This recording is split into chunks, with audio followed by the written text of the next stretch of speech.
It's really hard to know what to do with fascism. It's been in the United States for decades, despite what people want to think. What the tyrant did was elevate it, finally giving it its authoritarian figure that all fascist movements need. And the media allowed his behavior to be normalized. Instead of calling him out when he lied, they let him have his little tantrums screaming, "I'm the president! Don't talk to me like that! I'm the president! You're nobody!" And every time I think of that, I think of the guy on Game of Thrones going, "I'm the king!" Because that was exactly what he looked like at that little tiny desk, screaming, "I'm the president."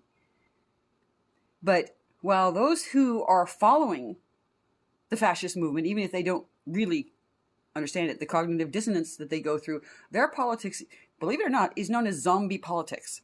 Because they're in the society, but they don't really contribute really anymore.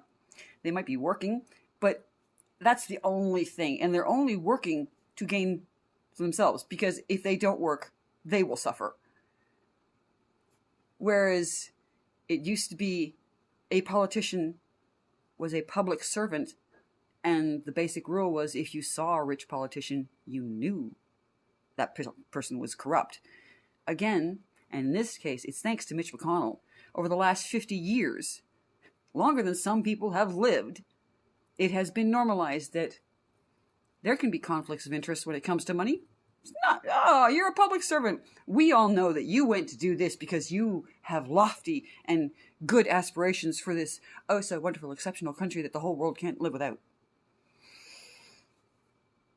Problem is that the world is going to learn to live without you.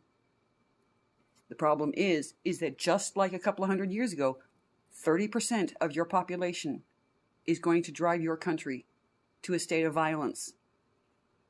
And in this case, it's all just going to be coming down to tyrant has a wounded ego.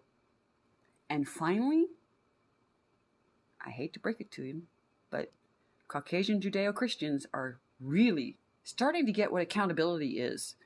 And it terrifies them because their version of accountability wasn't. Clapper.